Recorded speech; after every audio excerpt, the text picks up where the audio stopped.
Guy Garman. Some people see a mountain and have to climb it.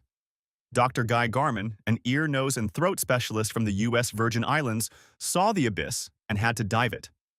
His patients called him Dr. Garman, but the diving world knew him by another name, Doc Deep. In August 2015, he set his sights on the ultimate prize, the world record for the deepest recreational scuba dive, a staggering 1,200 feet. For context, that's like descending the full height of the Empire State Building underwater, in total darkness. The problem? The previous record holder was a highly experienced professional. Guy was not. He was warned by the diving community that he was rushing, skipping crucial training steps, and displaying a dangerous level of overconfidence. He wouldn't listen. On August 15th, he began his descent. He was supposed to meet support divers on his way back up, but he never made it to the first rendezvous. He just vanished into the crushing dark. His body was recovered 3 days later. So what happened down there? A cocktail of horrors. At that depth, the pressure triggers something called high-pressure nervous syndrome, HPNS. Your hands tremble uncontrollably, your vision narrows, and a crippling cognitive fog descends. You can't think straight. You can't trust your own hands to work your equipment. All the while, the nitrogen in the air you're breathing becomes a powerful narcotic, making you feel drunk and disoriented. The official cause of death was drowning. But he didn't just drown. He was lost in a neurological storm, crippled by joint pain, and hopelessly intoxicated by the very air he needed to survive. He was an amateur who tried to conquer the deep. The deep does not suffer fools. Vladimir Levensky. Finland takes its saunas seriously. So seriously, in fact, that they used to host the World Sauna Championship. The rules were brutally simple.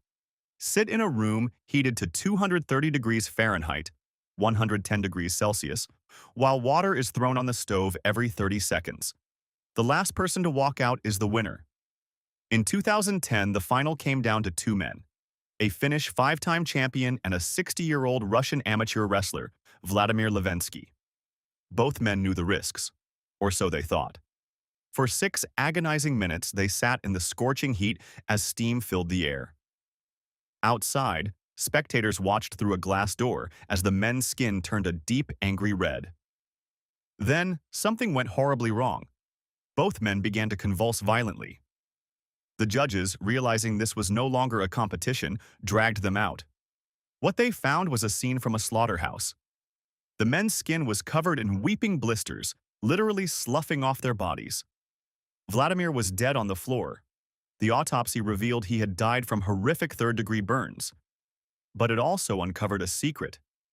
In a desperate attempt to win, Levensky had coated his body in a strong anesthetic ointment. He couldn't feel the damage being done. He couldn't feel his own body cooking. As his skin melted and his internal organs failed from the extreme heat, the painkillers masked the agony, allowing him to sit stoically while his body was destroyed from the inside out. The competition was canceled immediately and has never been held again. And for good reason. Diana Paris. Skydivers are a different breed. They have their own language, their own culture, all built around the thrill of falling. But sometimes that thrill comes at a terrible price. In April 2014, Diana Paris, a 46-year-old skydiver from Germany, was in Arizona to be part of something spectacular. A new world record for the largest freefall formation. 222 skydivers would jump from multiple planes at 18,000 feet, linking up in a giant, intricate pattern while hurtling toward the earth at over 120 miles per hour. For 70 seconds, it was beautifully choreographed chaos. Then, it was time to break away and pull the ripcord. For 221 of those jumpers, it went exactly as planned. But for Diana, it didn't. Her main parachute malfunctioned, a tangled, useless piece of nylon instead of a life-saving canopy. Every skydiver's worst nightmare. She did what she was trained to do. She cut away the main chute and pulled the handle for her reserve, but she was already too low. A reserve parachute needs time and altitude to open. Diana had neither. Eyewitnesses on the ground saw a flash of white as the reserve started to deploy, but it was just a streamer, a half-inflated canopy that did nothing to slow her down. She hit the ground at terminal velocity, The impact was instantaneous. A day that began with the promise of a world record ended in a silent, solitary tragedy. Sailendra Nath Roy. Sailendra Nath Roy's claim to fame wasn't strength or endurance. It was his hair. The 49-year-old police driver from India was a Guinness World Record holder for traveling the farthest on a zipline attached only by his ponytail. In 2013, he decided to break his own record. The stage was set over the Teesta River in West Bengal. A 600-foot steel cable was stretched 65 feet above the water as hundreds gathered to watch. Sailendra attached his ponytail to a pulley, and with a cheer from the crowd, he was off, his body dangling beneath him, suspended only by his hair. Then, halfway across, he just stopped. His hair had become tangled in the pulley. He was stuck. At first, the crowd cheered, thinking it was part of the show. But the minutes ticked by. Sailendra's shouts for help turned to panicked screams as he flailed, trying to free himself. Imagine the pain. The entire weight of his body pulling on his scalp, a searing agony like 1,000 needles. He hung there for 45 minutes, struggling, while the crowd watched in horrified silence. Eventually, he went limp.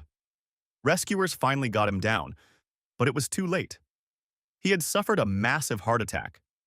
The extreme stress and pain had literally broken his heart. His wife had begged him not to do it. He had promised her this would be his last stunt. He was right. The Warrior Dash. The early 2000s were the era of obstacle course racing. Thousands of people paid good money to run through mud, climb walls, and crawl under barbed wire. It was all about pushing your limits. But in July 2011, near Kansas City, those limits were pushed way too far. It was the weekend of the Warrior Dash, and 15,000 people had signed up. There was just one problem. A brutal, record-breaking heatwave had settled over the area, with the heat index soaring to a blistering 111 degrees Fahrenheit, 44 degrees Celsius. The organizers decided to go ahead with the race anyway. What could possibly go wrong? Jeremy Morris, a fit 28-year-old, was on the course when he collapsed. His core body temperature was 111 degrees Fahrenheit. Let that sink in. Normal is 98.6 degrees Fahrenheit. At 111 degrees Fahrenheit, your body is literally cooking itself from the inside out. His organs shut down, his brain swelled, and he died a few days later. He wasn't the only one. Another participant, 53-year-old Jeff Frink, also collapsed and died from severe heat stroke. These weren't elite athletes who died pushing the boundaries of human performance. They were regular guys who signed up for a fun weekend challenge and paid the ultimate price for someone else's greed. Janika Basnayak. Some world records are born from incredible athleticism. Others are born from a level of foolishness that's hard to comprehend. This is one of those. In 2012, a 24-year-old Sri Lankan named Janika Basnayak decided he wanted his name in the history books for the most bizarre of feats, being buried alive longer than anyone else. On the morning of March 5th, at around 9:30 a.m., Janika climbed into a makeshift wooden box. His own family and friends lowered him into a 10-foot pit. Then they began to shovel. The sound of dirt hitting the planks above him grew fainter and fainter until he was sealed in absolute darkness, 10 feet underground, with nothing but the weight of the earth pressing in on him. It's the stuff of universal nightmares. Inside that box, the air turned warm and stale almost instantly. Panic, a primal, clawing need for oxygen, would have been the first sensation. His breathing would have become shallow and rapid, his heart hammering against his ribs. But soon, every breath would have become a betrayal. As oxygen levels plummeted and carbon dioxide filled the coffin, the real horror began. A burning in his lungs, a crushing headache, his own body poisoning him. In his final, desperate moments, Janaka would have been clawing at the wood, his nails splitting, his mind fracturing from oxygen starvation. After 6.5 hours, his family dug him up, hoping to celebrate a new world champion. Instead, they pulled an unconscious man from the earth. They rushed him to a hospital, but it was far too late. Janika Basnayak was pronounced dead. He had suffocated, poisoned by his own breath, and crushed by the very earth he had sought to conquer. He chased a world record and caught an eternity of darkness. The gravity bikers. There are extreme sports, and then there's just a death wish. This one falls squarely in the second category. It's called gravity biking, and it's popular in the mountains of Colombia. The bikes are Frankenstein creations, stripped down frames with no brakes and no gears. Riders lie flat on their stomachs, head first, and fly down steep, winding mountain roads at insane speeds, weaving through traffic. On March the 16th, 2024, a group of 4 young people were doing just that, filming themselves laughing as they pushed their luck. One of them, a young woman named Tatiana, was on her first run. They came into a sharp corner going way too fast. One rider lost control, veered into the oncoming lane, and slammed head-on into a dump truck. The impact was catastrophic. He and another rider were killed instantly. The scene was chaos. The kids had made a reckless choice, but the local community, in a bizarre twist of rage, surrounded the truck driver, threatening him for simply being there. One of the survivors had been caught by police doing the exact same thing before.